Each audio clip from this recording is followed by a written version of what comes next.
Yeah, it's your boy Danny J. Quick, and I'm here with Kyron Silva. And we want to thank you for joining the Four Tales podcast. I want to know what it is Quick is trying to say. We're about to talk some comics and get a little bit controversial. Everything from indie books to movie to level commercial. With no rehearsals when we converse to coerce you. And then we do the quick takes and try to get to the person. So join us and get your comic book a few more sales once a week wherever you pod. It's Four Tales. Once a week wherever you pod. It's Four Tales.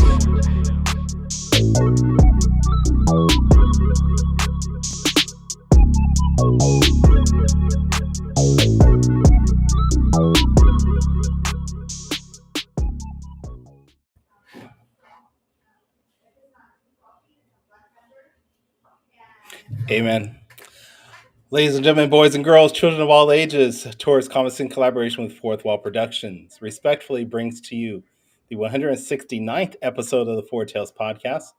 I'm your host, Kyron Silva from Taurus Comics. Across the way is the purse stenographer of Ace Blade, Danny J. Quick. Together, we are your two award-winning Blurred comic creators here to help you find your next favorite comic. We are live on the Age of the Geekdom Network via Facebook, YouTube, Twitch, and TikTok. So if you're listening or watching us live, thank you for your support. Don't forget to like, subscribe, share, and view this podcast because all your positive reviews, interactions help us reach a bigger audience. Why'd you shake your head like that? I didn't even know I did it. Oh, you did. All right. First off, I do want to say tonight was the no, not CrockerCon. We'll get to that later. Tonight was the last episode of 5 Star Fridays. So we want to wish them goodbye and thank you for supporting us with the Four Tales podcast. Yeah, and the new 5 Star Comic Con. 5 Star Comic Con. They say they're going to be on.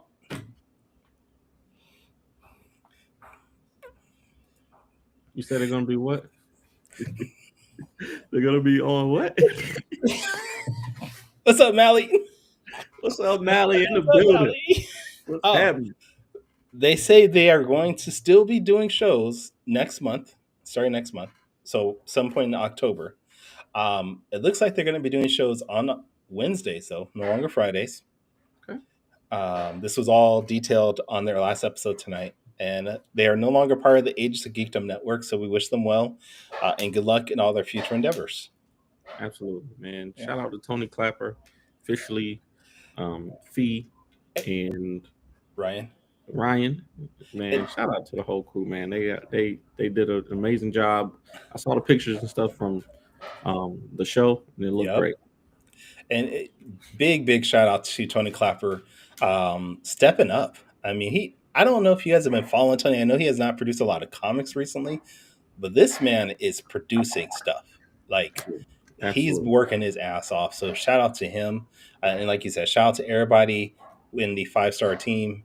You're always welcome on our show. Not Fish, but everybody else is welcome. And whenever you guys want. So, yeah. I got nothing else, dude. That's all I got for intro today. Man, it's Friday. Yeah, I'm sure you're ready for CrockerCon. I'm ready for football this weekend. Last week, our guest, I saw your interview with our guest from last week, and it was. I mean, I listened to your interview. I didn't see it because it was only audio, and it was really good. Before we bring on our guest, can you tell us a little bit about that interview? What can I tell you about the interview? The interview was yesterday. It was on local radio here in Sacramento. We did it with Insight and oh my God, I forgot her name. Victoria Gonzalez. Thank you. That was her name. And thank you to Miss Gonzalez for allowing us to be on her show to talk about CrockerCon. Local radio too, man. That's smart because local radio, that's the museum. That's the museum audience right there. It is. And it was fun. We weren't supposed to go at the time they told us to. Like Evan and I got there early just because we were both early people. And then we were just waiting. And all of a sudden they're like, okay, hey, you guys got to go now. And I was like, Okay. We had like 30 more minutes before our interview was supposed to go, but they're like, we got to go now. So it was fun though. We had a great time. Her questions were amazing, and Evan is always on point with all his answers. I stumbled a couple times, but that's just me. I She stumbled. seemed like she really knew y'all. Like, I don't know if you had like did a pre-interview thing or whatever, but she seemed like she really knew your stories, and she was very professional. We literally walked in, sat down, put the headset on, and the producer's like, "All right, you guys got 30 seconds before we go live." And then she said, "Okay, which one of you guys is Kyron?" I was like, "That's me." It's like, "Okay, that makes you Evan. All right, let's go." And I was like, "Damn, okay." Yeah, that's amazing. That's amazing. I know. That's being a professional though. That's all that is. Yeah. Being a professional. Yeah. Don't try that with me, because Okay, wait. Let's not wait. Okay, let's pull the shade back. Outside of quick takes, most of this show is just ad lib. that's very true. That's very true. Like, It we is. do our best to really be professional, but most of this is just off top of our dome. We don't really. Yeah. Well, thankfully, we got a professional as a guest today. We got my man Gene Willoughby from right up the street. I'm really surprised that me and him don't run into each other more. Why don't you guys just do this interview from like somebody's house? I know, right? Right. I could probably get to Goldsboro in 30 minutes. Right go. down the street. I believe he studied at ECU, and he's now a teacher as well as a writer and artist and a creative director at Hammerblam Storytelling. Gene, welcome back to the show. Thank you. I'm glad to be here. I need to clear up something though. Is this your second time or your third time on the show? This is my second time on the show. Okay, that's what I thought. I thought it was your third time. Kyron said it was 2, and I was like, I think he's been here twice. Okay, so wait. I was wrong. I don't know why you didn't believe me. I'm literally the one that does all the posts. I'm the one that has a record of everybody that's been on the show. I thought my brain was doing more than your spreadsheets, but I guess not, as usual. But welcome back to the show, Gene. Thank you.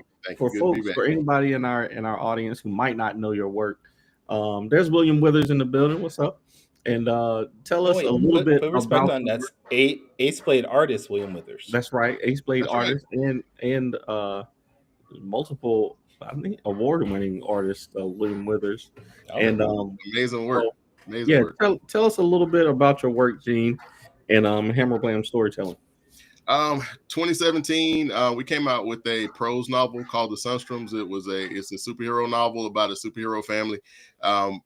That came out the summer of 2017, and after that, COVID hit.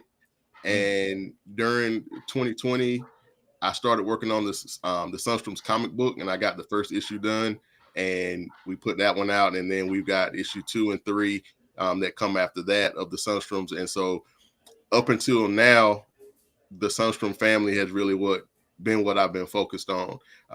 And now we're about to drop the Last Age book 1.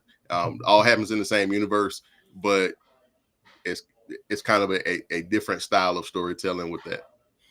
Okay. Now, you say it's all in the same universe. How does The Last Age connect with Sunstorms then? Oh, okay. Without giving out too much spoilers. Yeah.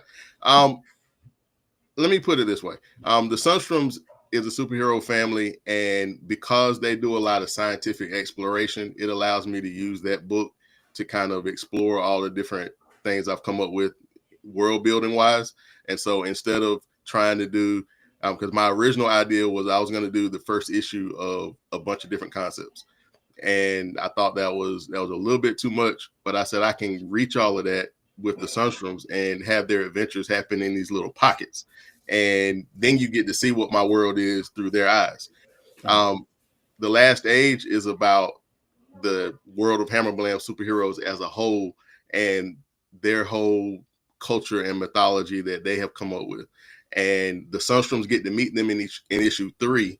And one of the short stories that happens in the Last Age book 1 actually spills over into the Sunstorms 3 and 4. And so that's kind of how they segue into each other, so to speak. Okay.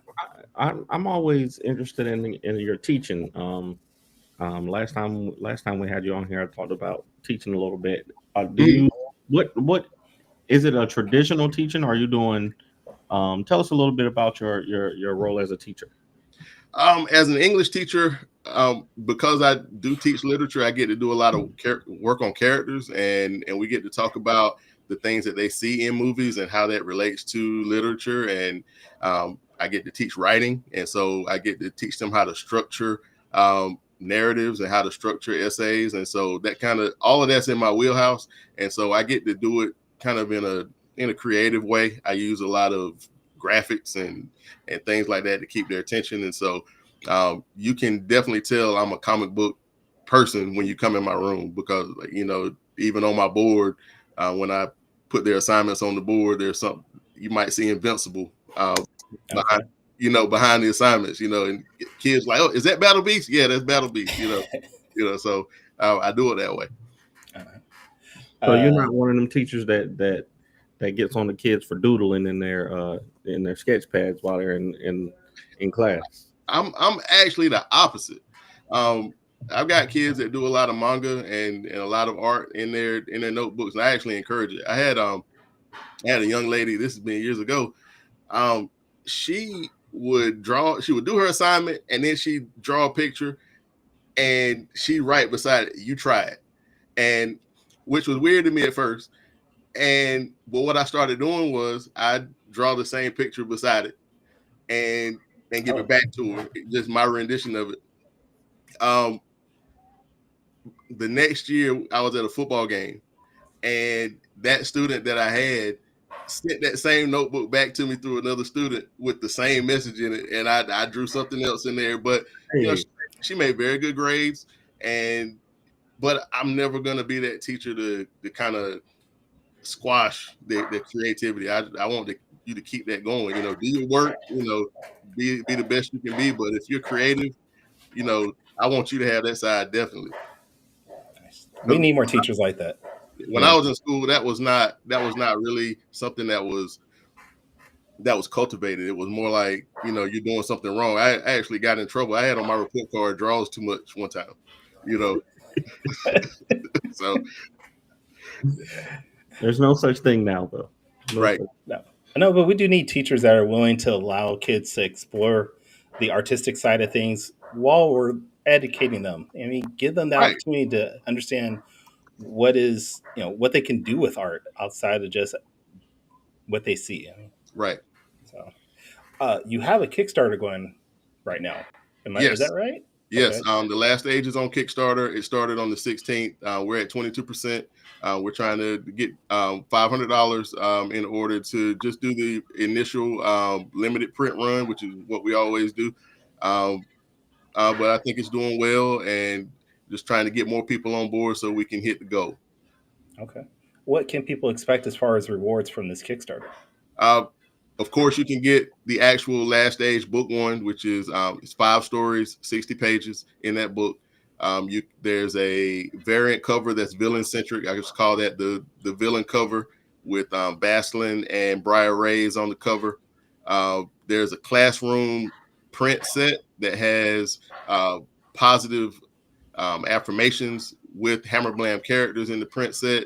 There is a trading card set that features last age characters, and there's 2 last age t-shirts that we're doing. I love it.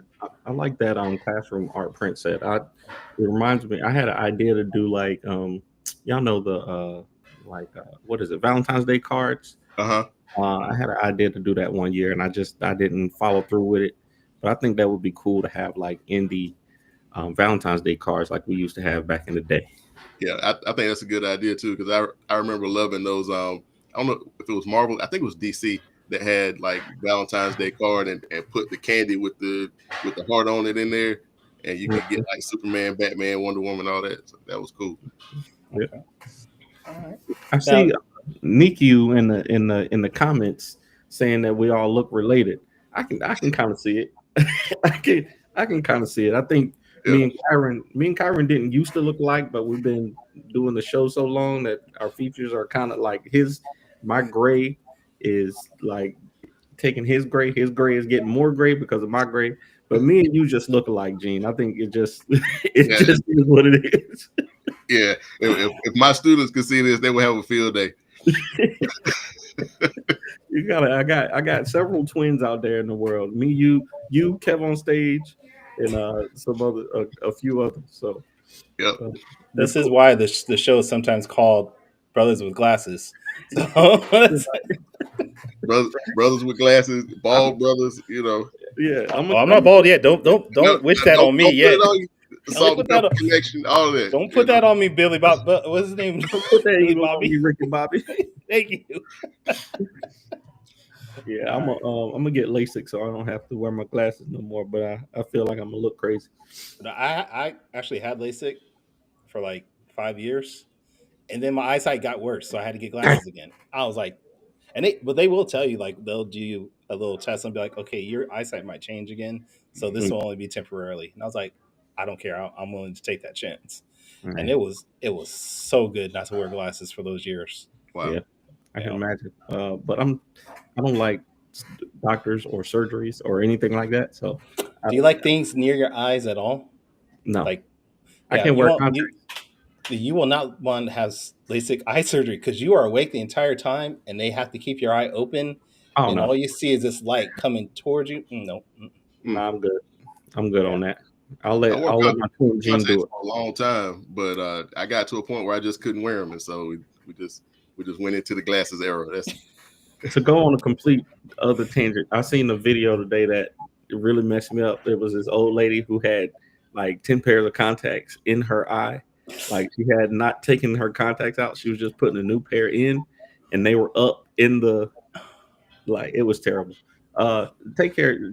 Check on your family. Check on the old people. Yeah. But Gene, man, so your journey Yeah. as an artist, man, I know you do a lot of shows. Yeah. That's something that I want to, I think now that, I got more books out and things like that, I want to do more shows, but I don't have the, like, I'm really not good in front of people. Like Right. after a long amount of time, like I can do about 4 hours, but if I have to stand and talk in front of people and talk and pitch, for a whole weekend, consistently, I don't think I'd be able to do it. So what's some advice that you have for creators who might want to get out there, but like me, don't have the skills to do it?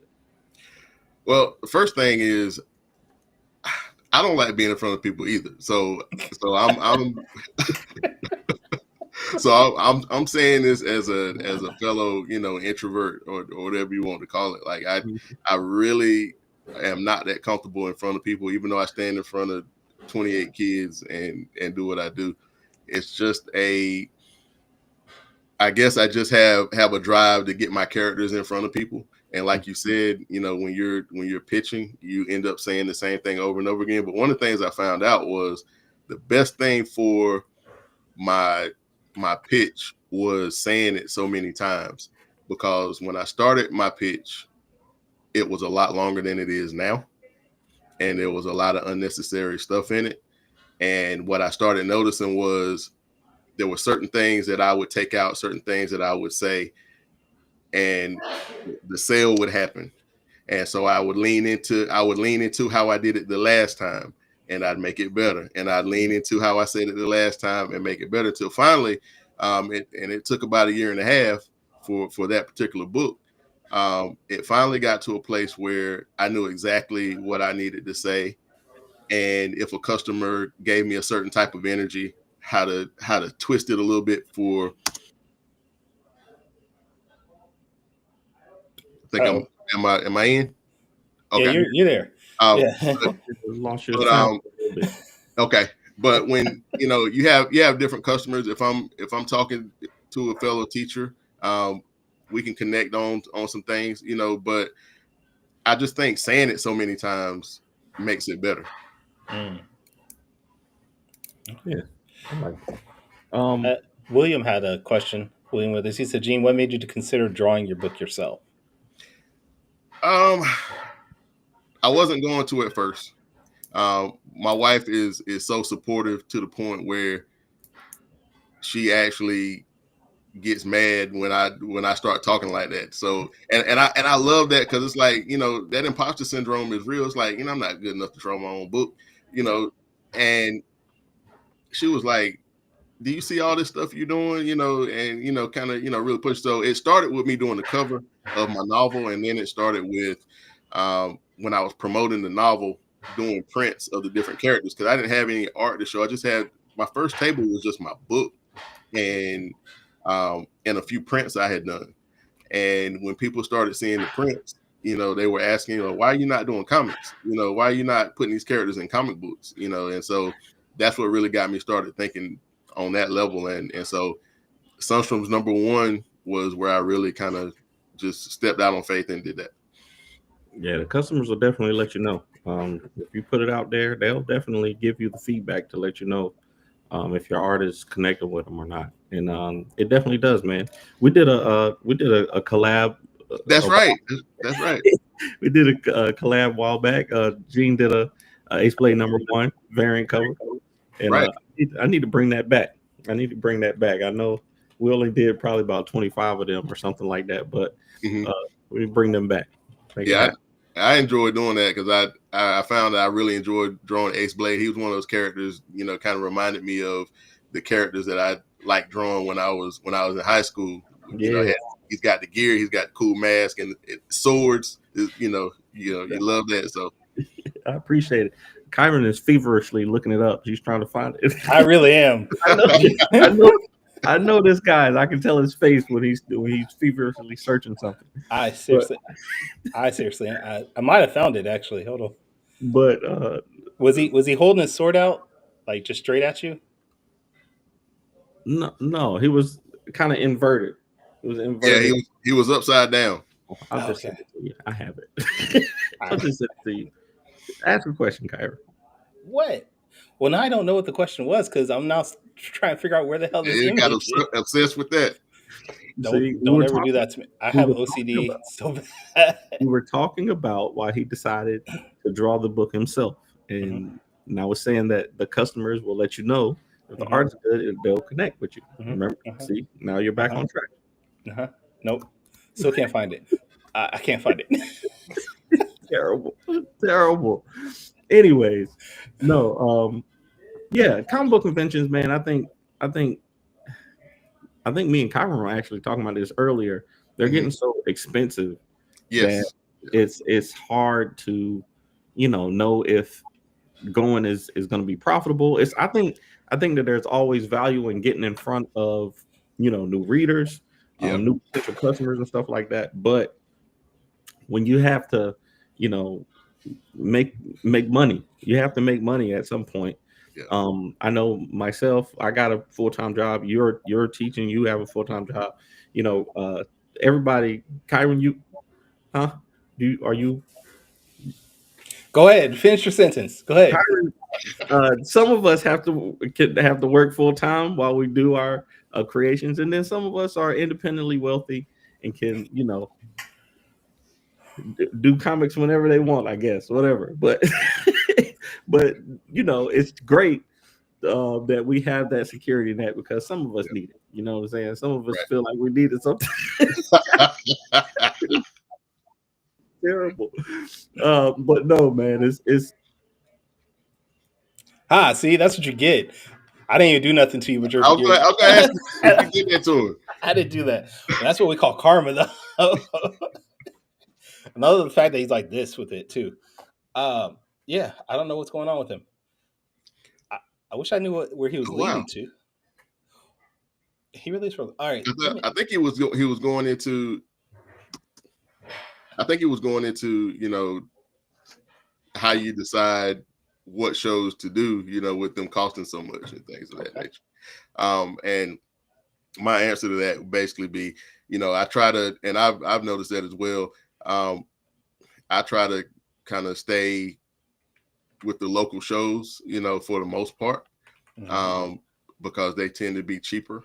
But I do recognize that you need to get to different regions with your material, and so I try to find a good one and really bite the bullet and just make the investment and do it.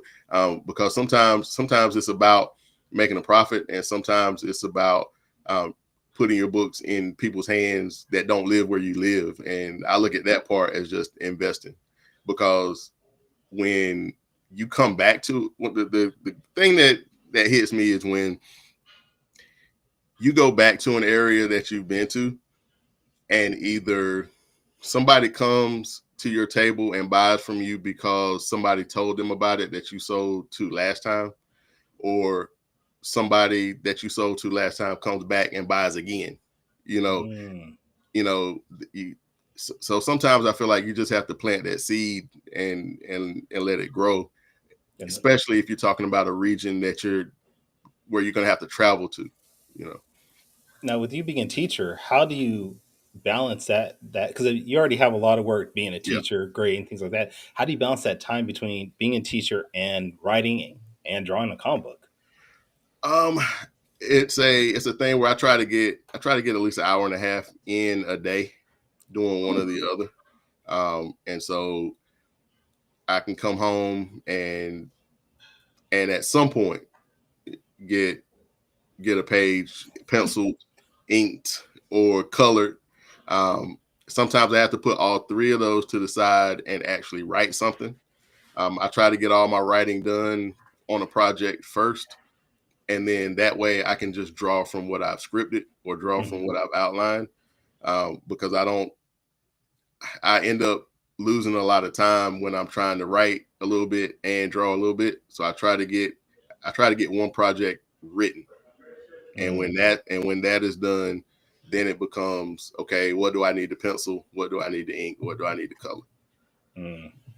Now, you do the writing, you do, yes. like you say, you do the pencil, do the ink, do the colors, do the lettering. Yes. Out of every aspect of making your comics, what do you like the best and what do you like the least? What do I like the best? I enjoy doing layouts. Really? Okay. Yeah. I enjoy doing my thumbnails, and sometimes it can be 7 or 8 thumbnails for a page. You're back. I'm back. sometimes it can be 7 or 8 thumbnails for a page, and that's fine. But I enjoy that initial taking of a script page and breaking it down to where your eye can follow the action on the page. And when you figure out what that page is going to look like, to me, that's the most fun that I have. What I like the least is lettering. Not because it's difficult. I mean, there's some difficult aspects to learn how to do it, but it's so tedious, and like just trying to stack text. I can see that. That becomes a thing where, like, exactly how to do it, exactly what you're going to do, but like it's something that you can like dream about, like, and not in a good way. Like, I've had nightmares about stacking text. There is an art that goes to doing text, which I did the first 6 issues of Shaman's Destiny. Yeah. I did everything like you did, and I hated lettering also.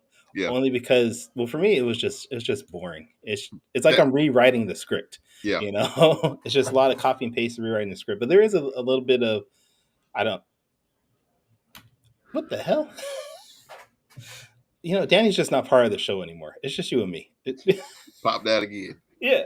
But there is a little bit like, sort of like, I forgot the Tetris in a way, where it's like a puzzle. You're trying to put the lettering in the bubbles everywhere. And so I could see how it could be, for those people that do lettering, it could be a very interesting aspect of it. Yeah. I think it's, it works a different. I think it works a different side of the brain a little bit, except for like sound effects. I really enjoy doing those, because you get to do, the big fonts and colors and all of that. But your dialogue, that would be my least favorite. If I had to say one was my least favorite. Okay. Well, let's get back to The Last Age.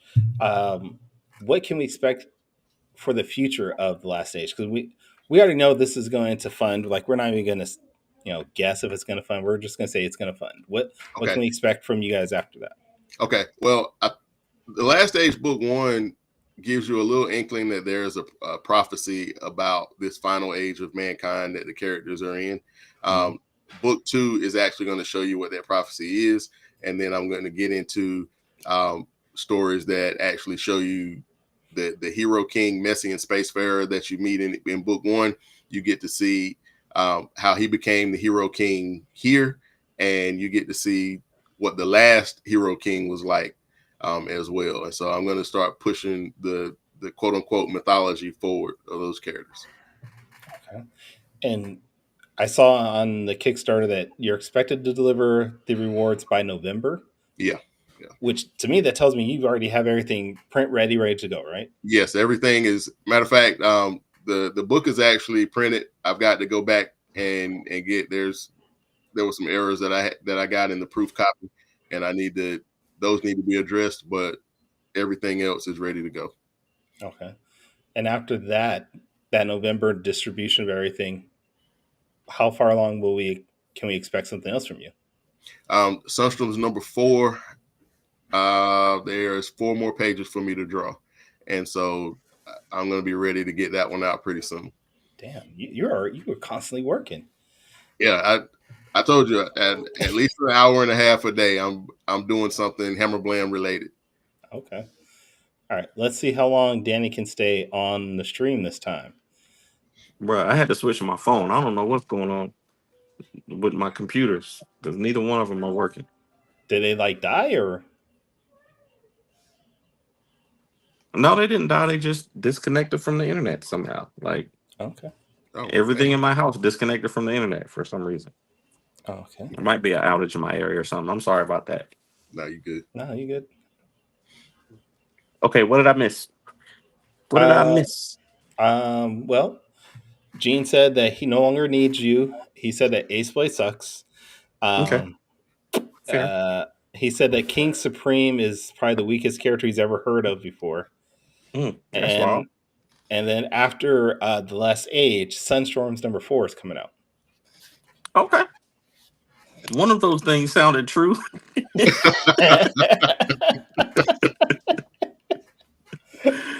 Aaron, you tried to start up some stuff now. I try. Mr. Fish That's said, them West Coasters. They'll try to get you in some beef in a hot second. Mr. Fish said he was going to try to slide into Danny's place. No one can replace Danny. Let's just put it like that. No one can replace Danny. I've been replaced several times for several reasons. For several reasons, I've been. But on this show, no one can replace you. No. And I do want to add, I talked about the Sunstorms 4, but also the fact that the crossover between The Last Age and the Sunstorms starts in the Sunstorms number 3, and I'll be concluding that with number 4. And so all 3 of those books, these projects really go together. I wanted to make sure that I didn't want to come out with all of these different projects, so it all kind of ties together with the Sunstorms. Okay, before we get to the quick takes, I want to ask though, Kyron recently got like some guest artists. He's got George Gant to do variant covers for his comics. I think he's planning on doing a bundle or selling them in a bundle. Do you do bundle deals for your comics now that you got several issues? I do a bundle deal for Sunstorms 1, 2, and 3. I recently started doing a bundle deal once the book comes out. Last Age book 1 and Sunstorms 3. I'll do those together because they're crossing over. And so those are the 2 bundles we have. I got the massive Hammerblam bundle that I always do, which will get you the novel and all my comics. Just a kind of a Hammerblam starter pack. But those are my main bundles. All right. Awesome. That's awesome. Are we doing quick takes now or what? I'm not ready for quick takes because I can't see my question, but just throw them up on the screen. We'll make it happen. We'll make it happen. I think I remember. All right.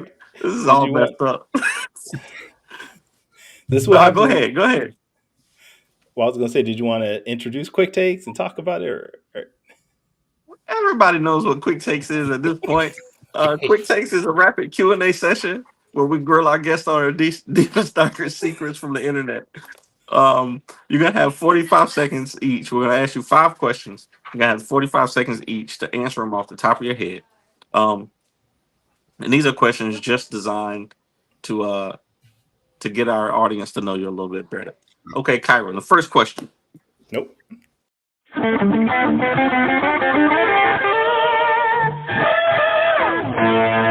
Quick takes. You know, I'm realizing more and more every day that if I don't have the internet, I am just useless. Just useless unless I have the internet. Okay, so the final age of mankind, you talk about in your book. So this being part of the Sunstorms universe, is this kind of the last ditch effort for mankind, or explain to us what the final age of mankind is? It's less about the actual final age of mankind and more about, and the book talks about this, and more about what this group of heroes believes is the final age of mankind, because that's a big part of what the story is about. And because they believe that they're in this final age, the characters are starting to move in different ways, and they're starting to make decisions that they hadn't made before, because they feel like this is what they have to do to stop it. I'll put it this way. There's 5 stories. Each story is connected. The first story is going to tell you where the heroes and villains came from and why we have superpowers. Then we'll start to see in the next story how Earth really looks at these here, how the average person looks at these heroes from Protectorate Team Arc. And then we get to see how you actually get how you actually get superpowers in this world. Then you get to see a spotlight on the hero, Messian Spacefarer, the leader of this group. And so I wanted each story to really give you a different facet of these heroes' lives. They live in a big city called Auric City. It's a city of just superheroes, and they've kind of isolated themselves in order to kind of go out and protect the whole planet. So I was a superhero. I isolate myself too. I understand. so it's more about the fact that they believe it's the final age of mankind and what they've decided to do about it. Gotcha. All right. Now wait, time. Now that was more than 45 seconds. He got a penalty or something. Yeah, he needs a penalty. Gene don't care nothing about that timer. Okay. Dang. Question number 2. So I was gonna ask you, Messian Spacefarer. You know, you got a solo character like Messian Spacefarer, and then you got the Sunstorms, which is a team. Which one do you prefer to write? Solo characters or team characters? Ooh, that's a good question. I think my X-Men background, just growing up in that, makes me a team guy. But I also like a very good solo superhero character. So I can't really say I like one over the other. I see that there are strengths with both of them.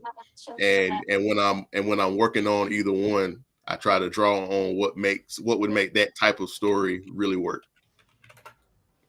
I like it. Okay. This third question is just for me. The Almagnus blade.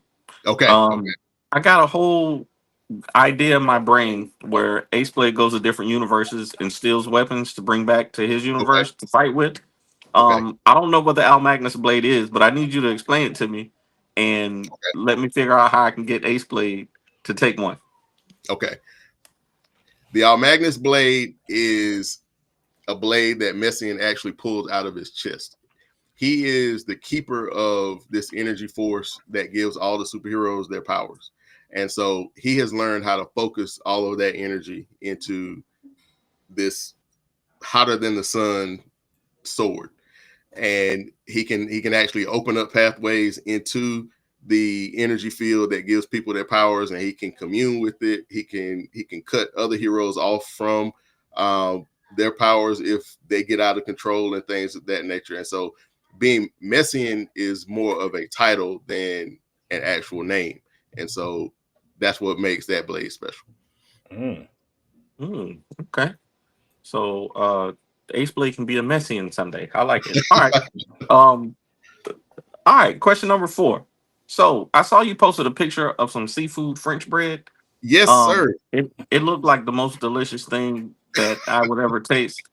And I don't even really have a question. I just wanted to talk to you about delicious, I'm starting at delicious food. 45 seconds.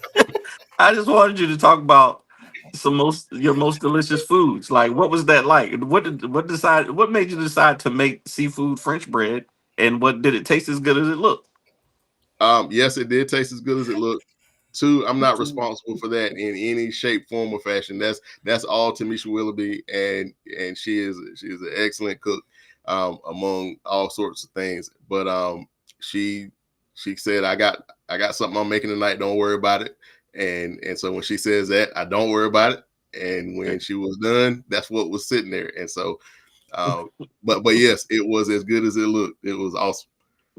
Hey, I would have broke. It was shrimp and crab and cheese and garlic and French bread. Hey, I would have destroyed that, bro. I would have destroyed. I saw it. I said seafood French bread. I want it. I need that. Okay. All right. Last question. Question number 5. Okay. We always have our guests do a top 5 list. Off the top of their head.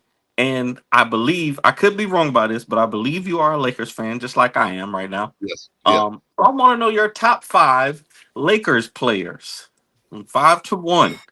Okay. No, that's just you put top 5 Kings players.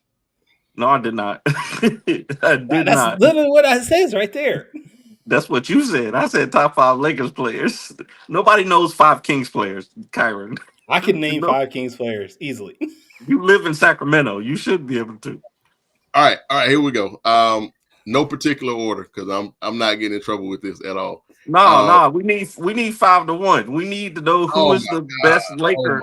We need to know who do you think is the best Laker of all time. Okay. All right. 5 to 1. 1 will be Magic. And then I'm going Shaq. I'm going Kobe. I'm going LeBron. I'm going Kareem. That is the 5. I mean, that's a 5. I mean, some people would want to put Jerry West in there, I guess. Yeah. Maybe. You won't put Jerry West over on that group, though. I wouldn't put him over anybody, but some people would. That's a solid list. There, you can't go wrong with Magic at 1. You can't go wrong with Kobe at 1. Now do top 5 Kings players. Now do top 5. You could go wrong with LeBron at number 1, but I think that was a good list. Kyron, you want to do top 5 Kings players? Because I want you two to do top 5 Kings players. I know De'Aaron Fox. I know Oscar Robertson. I know.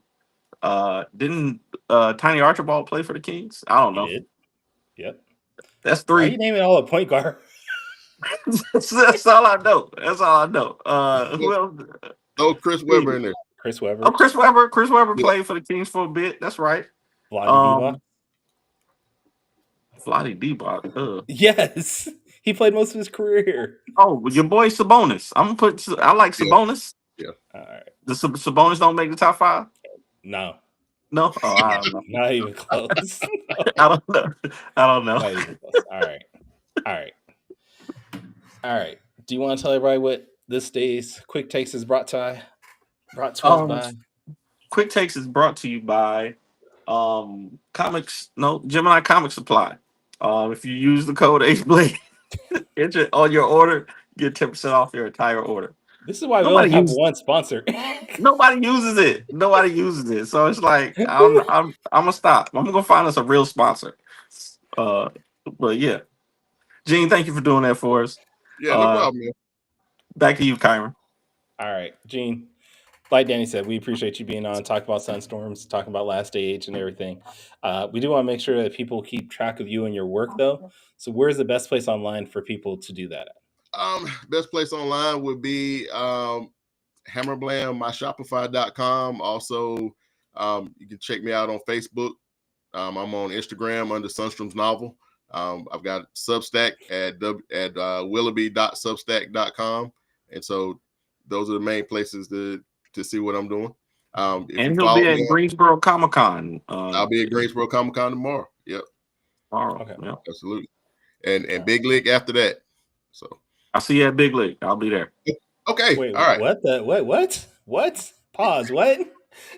It's What? called Big Lick Comic Con from Virginia, and I don't know why it's called that. I'm gonna have to ask. I'm gonna ask JD because I need to know. I need to know why it's called that. Wow. Okay. But we'll be there in October 4th and 5th. We'll both be there. Yep. Okay. Be in the house. Okay. I could not find the Gene Willoughby Ace Blade. The only thing I could find searching Gene Willoughby and Ace Blade or Willoughby and Ace Blade was this photo. That's the only thing I could come up with. I searched your entire photo on Facebook, Gene, and could not find it. So you got to send it to me so I can at least see it because I can't come up with it. I think I may have only shown it on TikTok. I don't. Oh wait. I'll say one of us will send it to you because I know I got the file here at my computer somewhere. Okay, Danny, where can people check you out? The best place to find me is fourthwallpros.com, our website where you can buy all our comics. And if you want to find me on social media, you can find me at the Ace Blade on all social media platforms. And my next show is Big Lick Comic Con on October 4th and 5th. And then on the 11th, I'll be at out in Rock Hill, South Carolina, doing some stuff too. So, Kyron, where can people find you? You can find me this Sunday at the Crocker Art Museum from 10 a.m. to 4 p.m. for the 11th annual Crocker Con. We are anticipated to have about 4,000 people come through this show. So if you are not doing anything, come on down. This is going to be an amazing show. It's a free event. We're going to have a bunch of indie creators, a bunch of creators that work for Marvel, DC, Dark Horse, you name it, we got them. But if you are doing nothing this Sunday, come down 10 a.m. to 4 p.m., get some free merchandise, hang out, listen to panels, do everything we have. After that, though, you can check me out at tauruscomics.com. I am at all social media platforms at Taurus Comics. And if this is the first time you ever checked out our podcast, you can go to our website. That is the fourtalespodcast.com. That is the number 4, TALES podcast. You can listen to our previous episode. Support us financially by buying some merchandise, since apparently we are not going to have the Quick Takes Gemini sponsorship anymore because Danny said he's through with that. Join us though next week. It is the end of the month, which means that it is Fortnite Friday. Danny and I again will be playing Fortnite horribly. Apparently it's me because Danny won last week. Or we're going to be drawing. Are we drawing this week? Hey, we'll figure it out. We'll figure it out. All right. We're either drawing or playing Fortnite. Join us next week, same time. Until then, though, everybody, sayonara, goodbye, and please take care of yourselves. I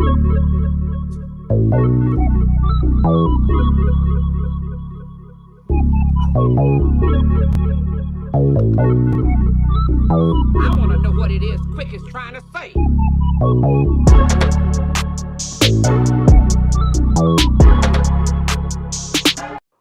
Nope, we are not. Wait, nope. What did you just send me, Danny?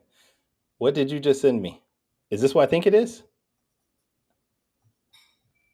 Wait, is it? We're still live. Just letting you know, we are still live.